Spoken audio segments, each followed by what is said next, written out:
by that time. I think I'm a couple of minutes late. I walked by the lunchroom, and I was optimistic that was where the meeting was, but so I'll have to go get my toggle later.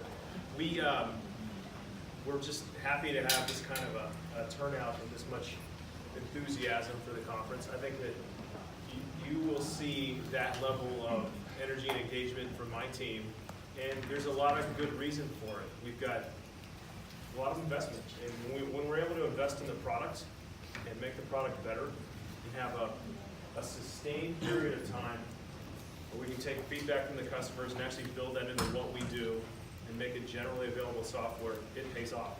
Sometimes it is that simple. It's probably also true that we're seeing some nice tailwinds with the economies we sell into, and like I said this morning, the segments where we sell. I think that there's I don't know if I go so far as to say a global manufacturing distribution renaissance, but there's certainly a spirit of optimism there and a willingness to invest. And there are many economies where they really have decided that in addition to offshoring, they can onshore. If they automate and invest enough in the technology, they can support a factory where the wage rates are high because the productivity is high enough. I see that theme a lot. And talking a little bit about my leadership team, how much time do we have? 45 minutes? Yeah. In total, yeah. And how much time do I expect to talk for? 5, 3, 2? Yes. 5? Okay, good. Just want to make sure I'm not overstaying my welcome. We've hired a lot of really talented folks over the last year, and the idea is we're punching above our weight class, and I think we already got them in the room here. And for a billion-dollar company that does as much business in as many places as we do, this team is not just skilled experience, but shows up. And we're going to be very transparent. We'll answer questions. If we've got something we've got to follow up on, you can expect us to do that. So I expect a very productive, useful day for all of you. Other than that, I suggest we just make the most of. Let's see if I have any other slide before I cut out. I think that's it. I've already kind of mentioned this.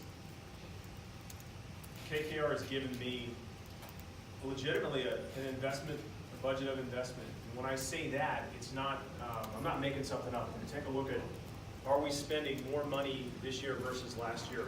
Yes. Are we spending more money as a percentage of revenue this year versus last year? Yes. So I've actually been given some real latitude with products, and particularly with the cloud, to spend the money. And it's not just the green matter, it's the gray matter. I think we're being very thoughtful on where the money is allocated and making sure we get the biggest bang for the buck. You can test us on that, and you can tell us what you think. Because no matter how much investment we can make, at some point, we're a company, it's constrained, so we have to make choices on what we spend more on and what we spend less on. But we certainly do have support from the board, and I'm 1 of 5 on the board. Culture of growth, culture of investment, and making sure that we really do listen to our customers and use that as a very valuable piece of information when we make decisions. I think that having been in software now for over 20 years, I've worked at places and been guilty of thinking we always, as the company, we know the answer or we know the trend well enough, what's out there, so we build back the functionality and the application to reflect what we know has to be in it. The biggest risk there is that the company's often off on timing. I mean, we'll think that something's really hot, but customers aren't ready for it, the market's not ready for it. So we have to balance what needs to be in there versus what are people willing to pay for right now. I give us passing grades when it comes to that concept, and that's something that we'll continue to do. And that was it for me. So Amanji Salsule, I've been practicing your last name. I think I'm getting it about right. You get better than I do. Yes. Thanks, Steve.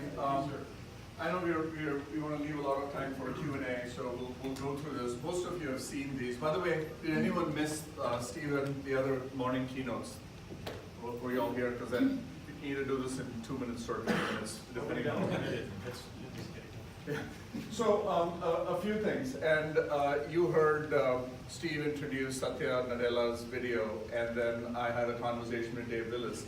And Casey is here, Casey McGee, who heads up the partner program for the US.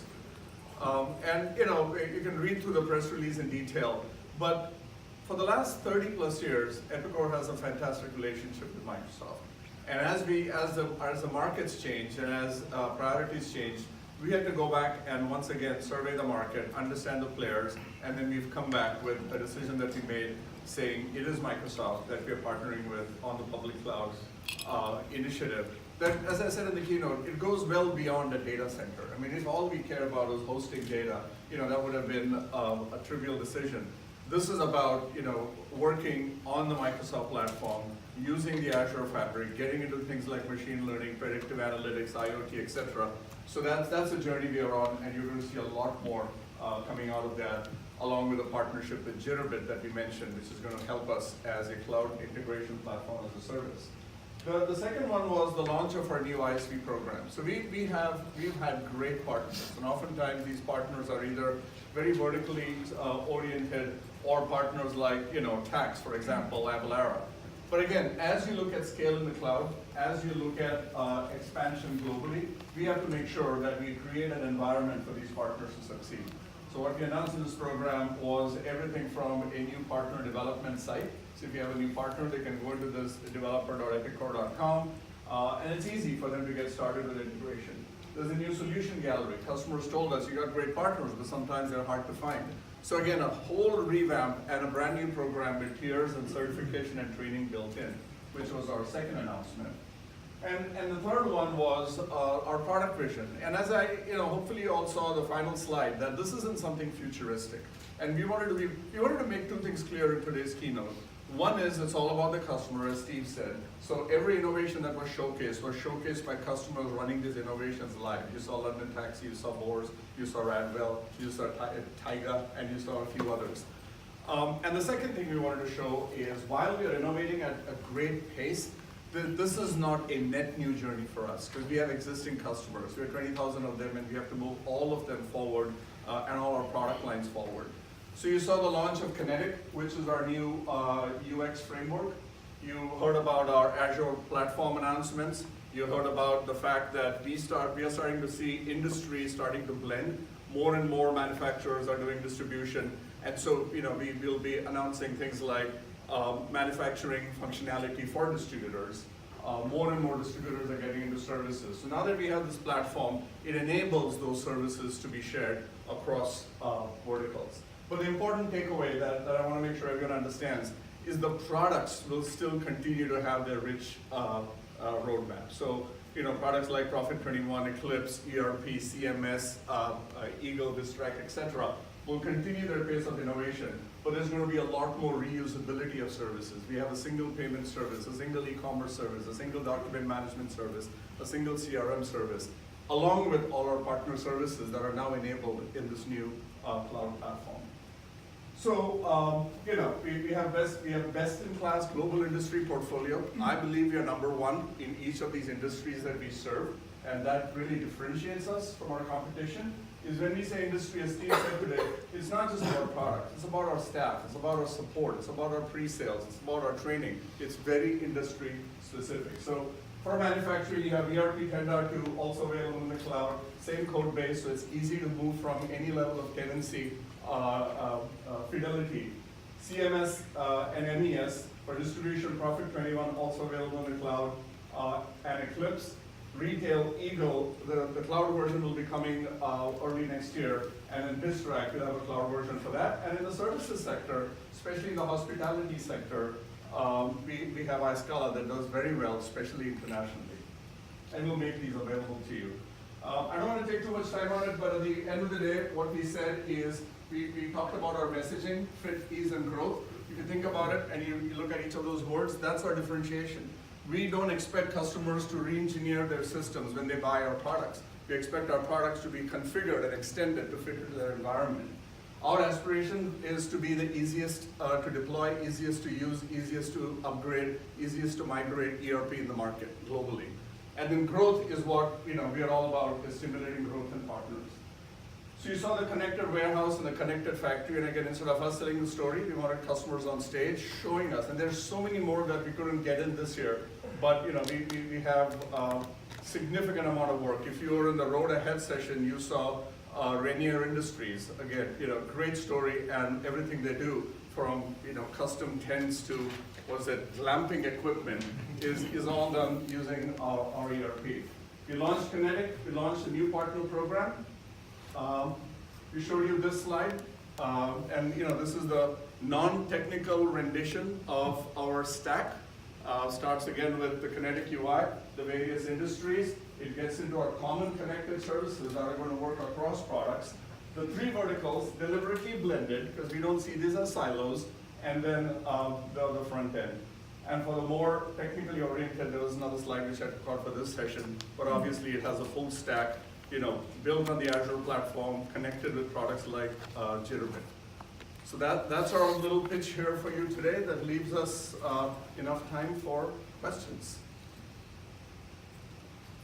Kavita, how do you want to do this? Just open it up. So, by the way, I'm Colleen Lantern, our Chief Marketing Officer, so if you have any question, just go ahead and raise your hand, and I'll direct you to the right ELT number. Is it random or are you calling out names? Okay. There you go. Okay.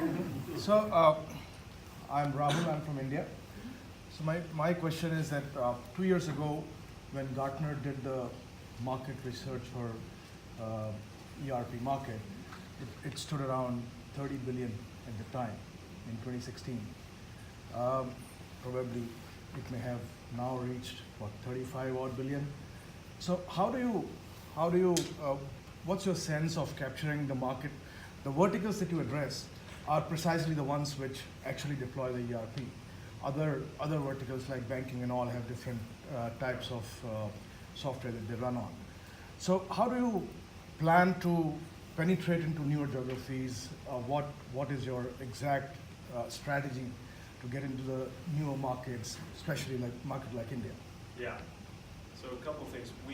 We're underpenetrated internationally, significantly underpenetrated. So when I take a look at where I would expect someone of our size to be, not necessarily a 50-50, but maybe 40-60 or at least 30-70.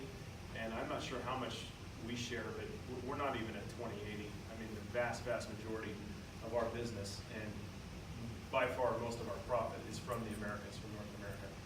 So two things specifically. There are a few places internationally, big markets, that spend a lot of money on our ERP and have a great fit for this, where we have either, I would say, disinvested or neglected for reasons I'm not completely clear on, but we're dialing that up.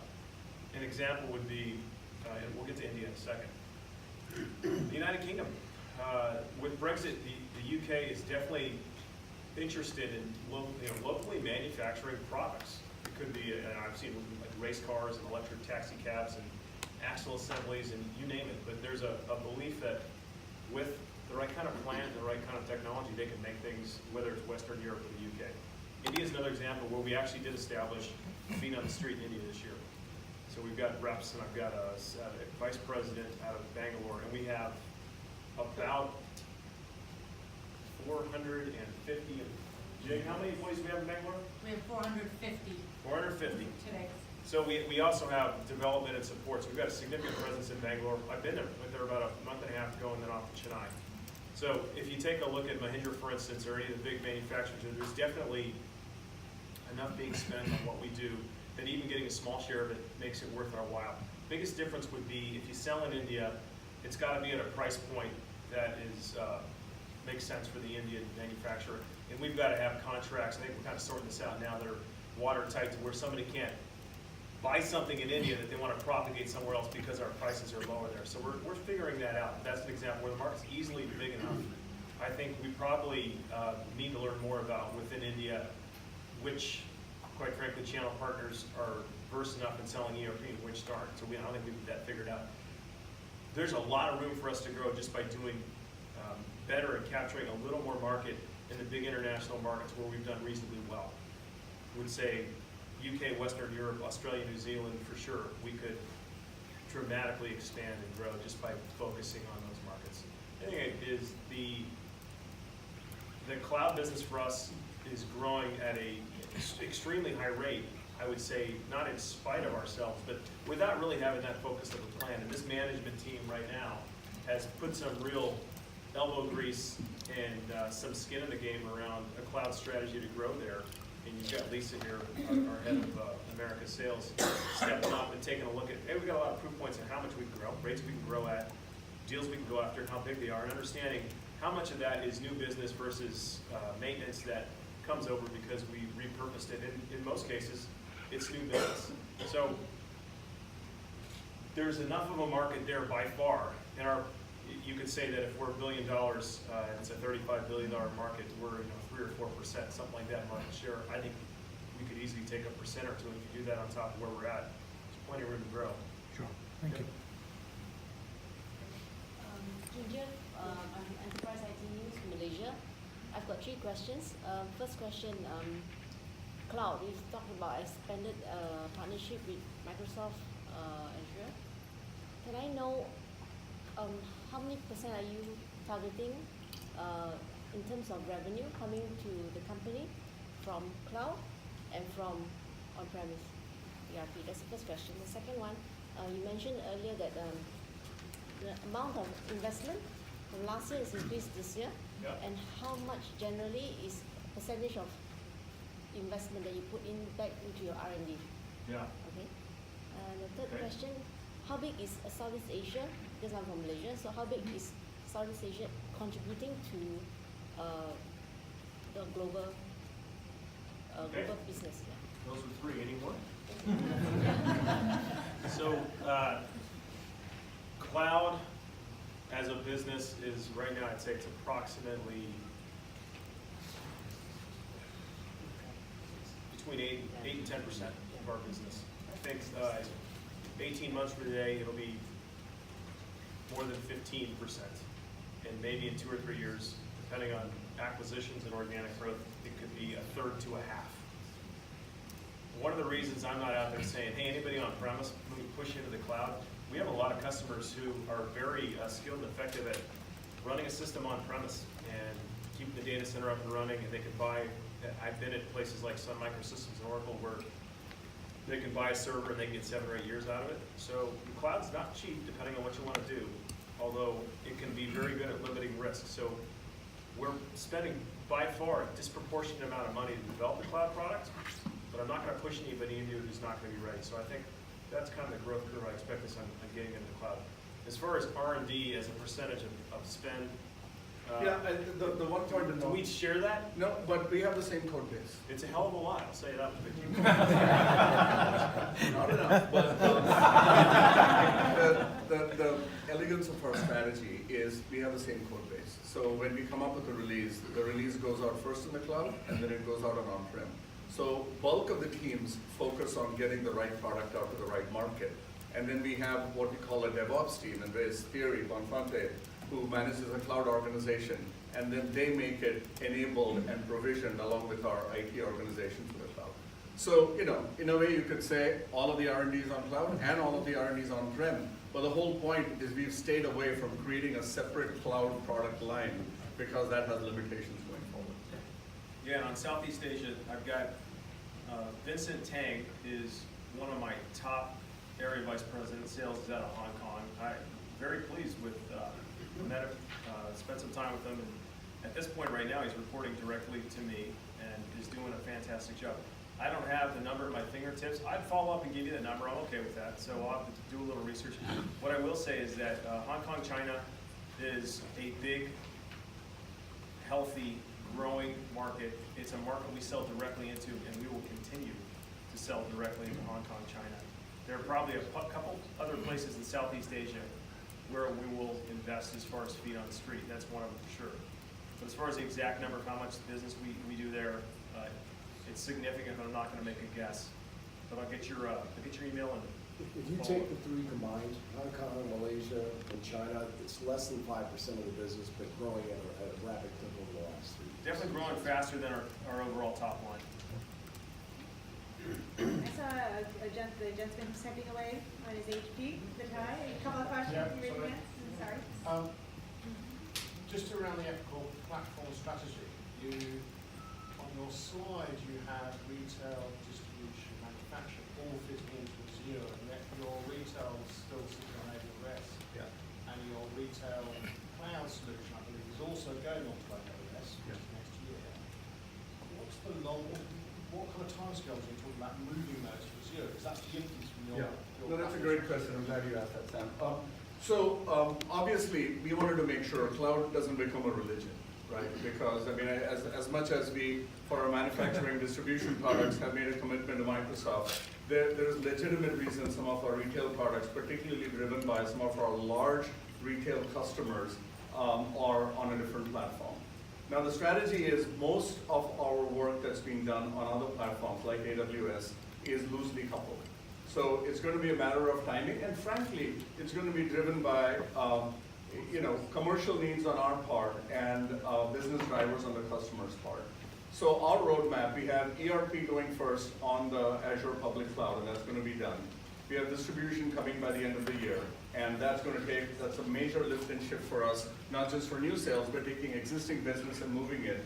And then retail will come in due course. But again, horses for courses. I think the bulk of technology, retail also has been built on the LAMP stack, while all our other products are on the Microsoft.NET stack. So it's just, timing and priorities by the time you get there. Great.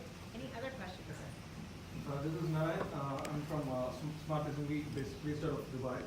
My question is, do you have similar relationships with the other cloud vendors, apart from Microsoft? If you can elaborate on that. Yeah, I'd say that we have relationships, and just the due diligence process of looking at Amazon Web Services, Azure, Google, and a couple other players. We spent time getting to know them a little better. In some cases, some of them already knew. We already knew some of the folks there. My strongest relationships amongst that group personally would be with Microsoft. And my experiences have been, when I set it up on stage today, they have shown over the course of my career with different companies a willingness to partner. And this is a long game for us. Like I said, personally, this is a long-term investment for me. And I think that there's a strength of relationship. And culturally, they'll reciprocate if you invest. I can't say that. I'm not going to say anything ill of any of the other players, but they've shown the spirit of cooperation and partnership that in some cases I haven't seen. Amazon Web Services has a fine product, really smart group of people, and it's not as if they're in any way difficult to work with, but Microsoft has shown a little differently of it for years. Yeah, absolutely right. So that you have a preferred vendor. As I think even Satya said in the video and Dave said on stage, Microsoft supports a hybrid strategy. Because again, even I think you all, Casey, don't look at cloud as a religion.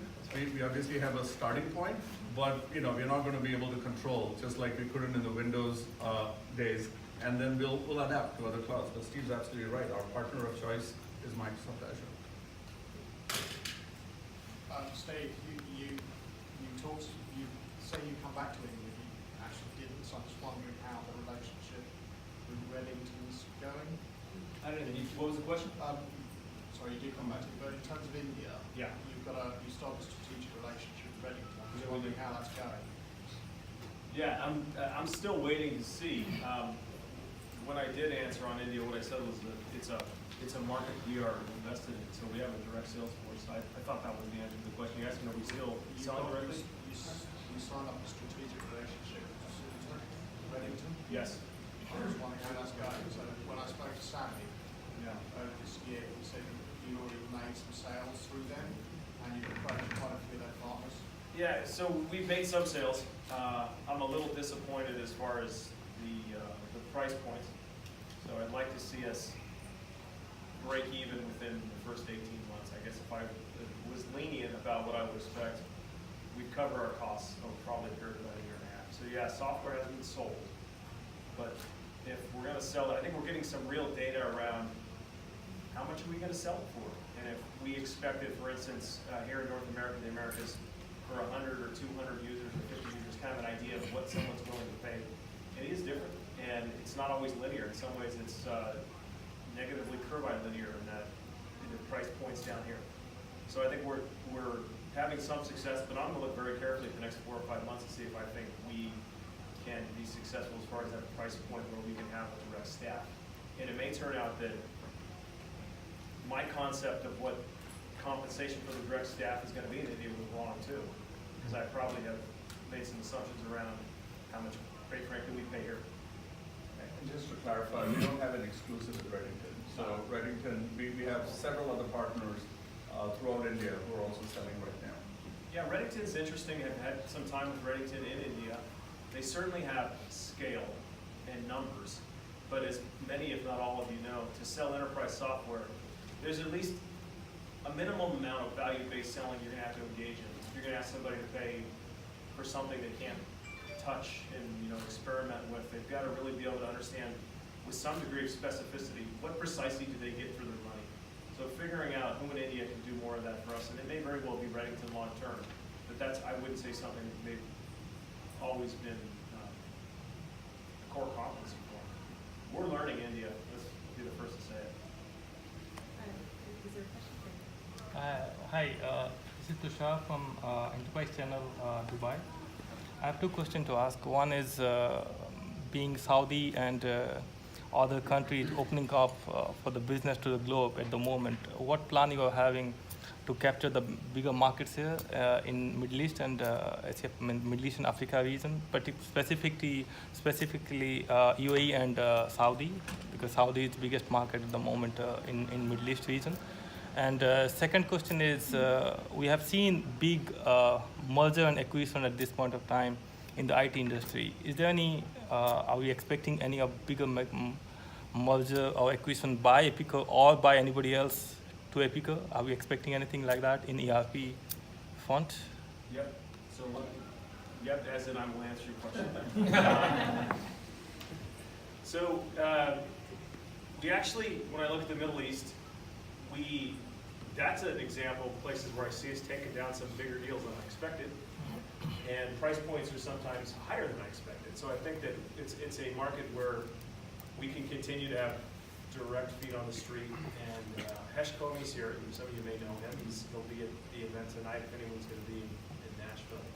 I think there's room for us to expand with our direct sales force in the Middle East. I think that's probably something we'll look at. And I think we'll probably also ramp up our channel coverage in the Middle East. We'll do both. But when I go through deal by deal, I see multi-hundred user deals that are well within range per user of what we would sell here in the Americas. I think there's reason for us to believe that that level of investment there as far as the requirement for productivity, and in many cases finding it could be a business expanding because someone's looking for an alternative to income from oil, could be the case. So there's a lot of growth that I see where that's an area of investment for us. As far as M&A, we're opportunistic. We're a healthy enough company and we're at a size where we don't need to plug any big holes or bring anything in right now, but we do generate cash, and we've got a nice war chest to go out and acquire if we decide to do so. So I think I may have mentioned it. No, I didn't. Organically, we're growing at a nice clip, mid-single digits. I think my vision over the next 2 or 3 years is that we add another 5 to 8 percentage points of growth on a company that's around $1 billion with M&A. So you can do the math on what that means. I don't have any expectation of going out and buying something so big that it dramatically changes the culture or the footprint or the company. I think I'm okay with being an acquirer of things that are a good complementary fit. And I can tell you right now, having been through lots and lots of acquisitions in the last 20 years, I would rather pick something of a medium size that's got a great fit as far as our understanding of the technology and our ability to sell it. We already know who the customers are that buy it. But and to even pay a little more for that over something that's a little bigger and looks really shiny, but when we get it, we're not quite sure what to do with it. That's how I feel about it. And are we expecting that, are we, like maybe somebody else, we are expecting that maybe putting any proposal to buy Epicor or something like that? Never know, I mean, it's happening at the moment, right? I'm one of 5 board members, so should something come our way, we, as fiduciaries of the company, we of course would look at it. But we don't comment on speculation. Yeah, that's not really something we talk about. Although interesting. I don't blame you for asking. Thank you. Sure, yeah. Hi, Steve. My name is Alex Zaharov-Reutt from ity.com in Australia. And Nice to meet you. nice to meet you too. And seeing as you're giving some regional updates, I was actually speaking to your regional VP for Australia, New Zealand and the Pacific, Greg O'Lone, yeah, and just chatting before this. He was giving me a good update on some of your customers. Yep. But I thought, seeing as you're giving some regional updates, how do you see Australia, New Zealand and the Pacific? And I mean, I understand you're having an Insights conference there in August, and he told me you'll have about 10% of the audience here, and given we have 10% of your population, that's a pretty good turnout. Yeah. So, you know. Yeah, fair enough. So my first week on the job, which was about 8 months ago, I spent in Australia. I mean, I think that was the first place I went. Greg and I spent time on the road with a variety of different customers. There are a couple things about Australia. As you know, Australia makes as much of its own product as it can. And it's highly capable. So Brickworks is an example where whether it's masonry products or tilt-up concrete walls, could be pavers, timber, steel, mining, vehicles, equipment. So there's a lot of, as you know, it's a great fit for us. And it's in English, we don't have to translate. So it's a nice, big, healthy market. And we've got a heavy direct presence in both Sydney and Melbourne. And I'll be back again. I think it's probably a twice-a-year trip for me, which is a big thing because it's not like you get there in 10 hours or 15. I mean, it's 24 hours each way. So I'm real happy with our performance in the Australia-New Zealand market, and we'll continue to invest in our direct sales force in New Zealand, Australia, and New Zealand. And Greg was at pains to mention that he has had good success in the Pacific as well, the islands. So, I mean, that must be good for you to be at the very reaches of the furthest parts of the planet. You're there. Yeah, pardon me?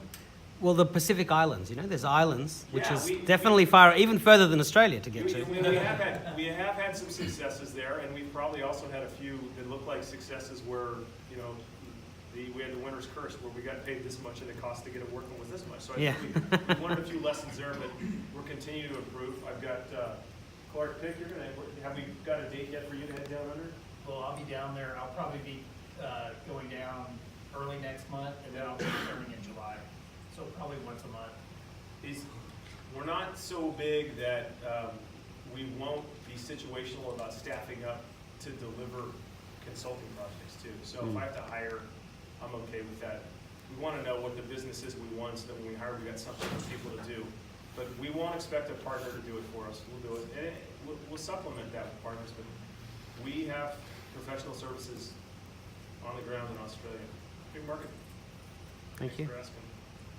Thanks. What other questions? Yeah, hi. It's Kip Hansen with Society of Manufacturing Skip, you Engineers. were at my dinner table last night, weren't you? I was, yep. Yeah, You didn't talk to me much, but. Just two things. I want to follow up on the 8 to 10% cloud statement that you made a minute ago. Is that percentage of revenue or number of customers that are on the cloud? No, it was percentage of revenue. Okay, that's So number of customers, it would be higher than 8 to 10%, but because I think the average price point in the cloud is probably a little lower, because on-prem, sure. there's some outliers that bring the average up, but that's revenue. Okay. And then the other thing is, I was in a digitalization roundtable hosted by Sandvik Coromant. I don't know if you know them, but they had invited a lot of different industry experts, including GE was there, Microsoft was there, different companies talking about digitalization and where it's going and such. And there was obviously there's a lot of focus on Industry 4.0 here and the cloud and IIoT and all that. Yeah. One of the statements was made early on that if you're not digitalized, quote unquote, within the next 5 years, that you're done, basically. You may not be out of business in 5 years, but if you don't get on the bandwagon now, you're going to be in deep trouble. So yeah. You're already answering my question right now. What are your thoughts on that? Yeah, I think that's probably one of us in this room could say something like that and really believe it. I think it's not quite right. I think that you have more time than that. What I do think is that there's a lot of available technology that is a lot less risky to implement than it used to be that you should implement. So for instance, if you've got an old-fashioned fax machine and you want to just, for instance, use software instead to fax things back and forth, we'll do that. That's not that hard. We don't do that, right? I've been places that do. And then on down the list of complexity, you can probably put an integrated system in place that connects to a portal and can process orders. And you probably have technology that's not too, I'm talking about stuff we don't sell, lower end. So I think that there are degrees of risk and expense that if you're running a company, you probably should do those things which are just layups and do them now and not wait for 5 years. But I think a lot of companies that have an outstanding product with great quality and a great culture can probably be less digital for a while and still win business and be successful. The problem they'll bump into is at some point the cost structure changes on them. And there's just too much cost, and it's hard to do whatever you're doing, could be domestically or otherwise. So you've got to at least use technology to control your costs where it's obvious that it'll work for you. I think having lived through many big software implementations, for somebody to say, well, gee, I got to do a Big Bang Theory and convert everything right now, that's just as big of a mistake, because it may turn out that of the things that you'd like to automate process-wise, 2 or 3 of them you do need to automate, and maybe a couple of them you don't. So I don't take that as extreme of a position.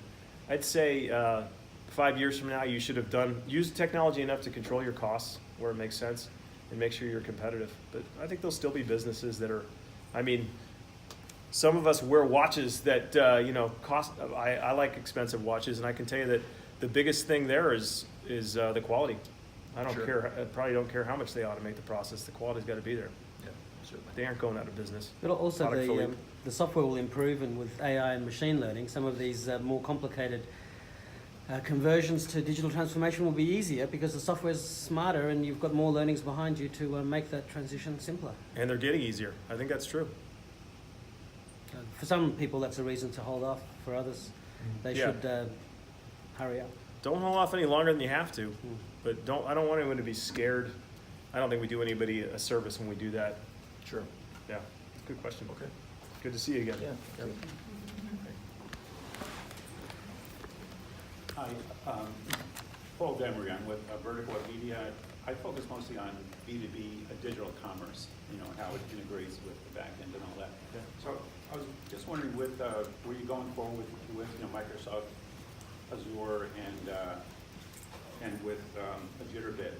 And what that means for the applications you have, for CRM, quote to cash, which I would assume probably includes the CTQ, the configured price quote, Yeah. and even the integration with Amazon. So, and that also raises the question of, since now you have all this even more big data, and then how you control that. Yeah. So I guess my question is, do you see, or how does, with going forward with Microsoft and with Jitterbit, is that gonna, or how that's gonna help all these systems better integrate, I guess, or better work together? Is it gonna slow us down, or is it really gonna help? Is that the question? Well, yeah, how it's gonna help more, and then is there a lot of demand for that, from your customers, the manufacturers? So I'll defer to Himanshu on this one. What I will say is that the configure technology, configure price quote, is super hot, and it's something that we're aware of. And we're probably disproportionately investing there. That's up in a good way. As far as the degree of integration and has development thought through, making sure that we really end up with something that's better, faster, what I've been told is yes, and now we'll get the answer. So a lot of the examples you gave are in our core product. So we have configure price quote in our core product. We have CRM in our core product. We have e-commerce. We have BI.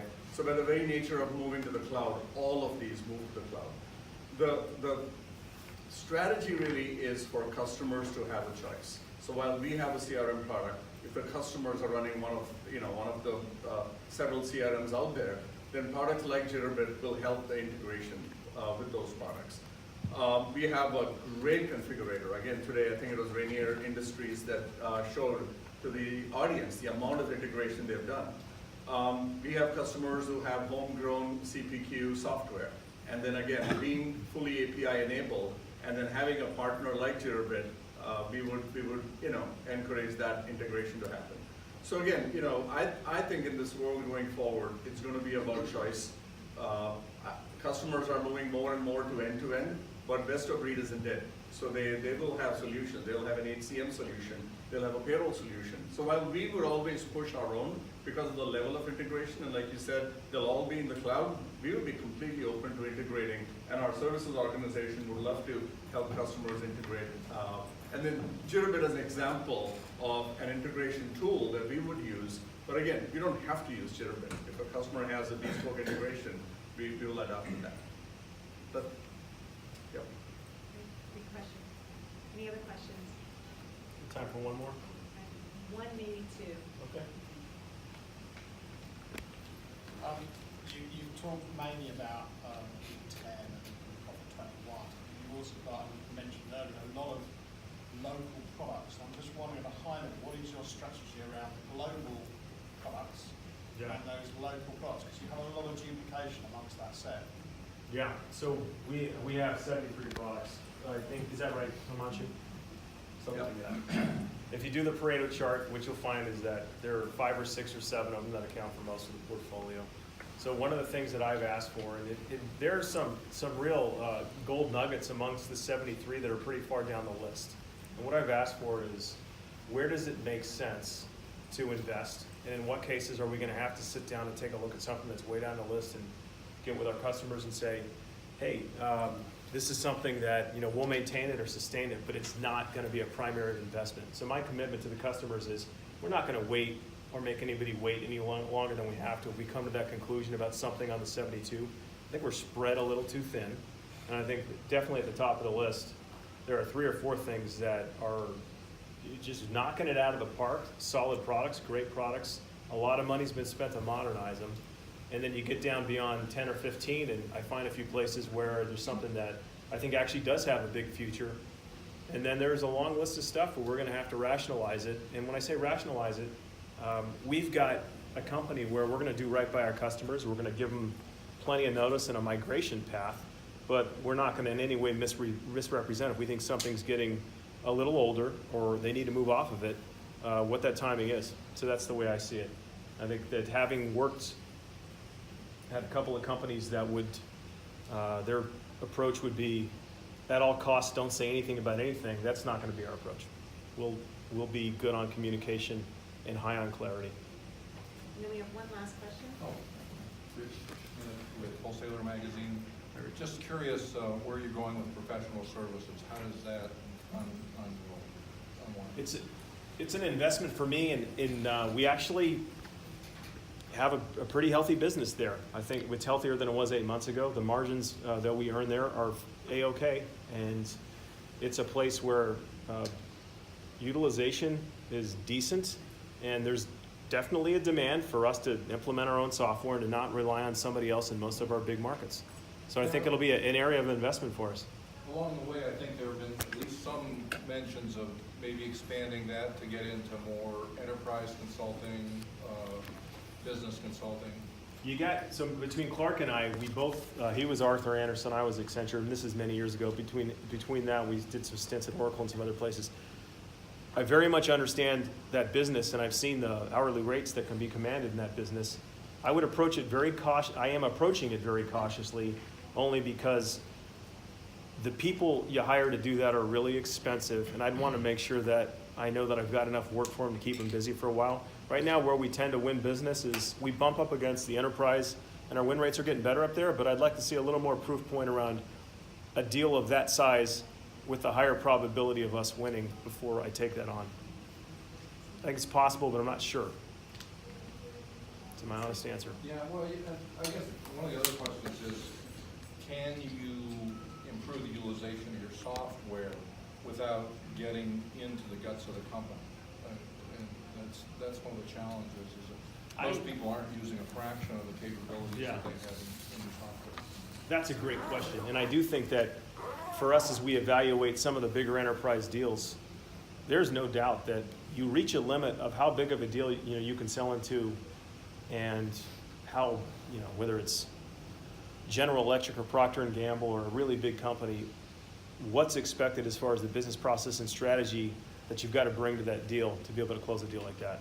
So having done those things, it's something I'm looking at, but it's not going to be a focus area in the next 5 months for me, to be completely honest. Yeah. Sure. Steve, Himanshu, and everybody, thank you very much, and all of you, thank you for joining us. I hope the next couple of days are productive, and this was productive for you. I realize everybody wasn't able to ask a question, so Tabitha and team are here. If there are any questions that didn't get fielded, or you want some follow-up questions, please share it with them, and we will get back to you. Thank you for joining us. Thank you. Thank you.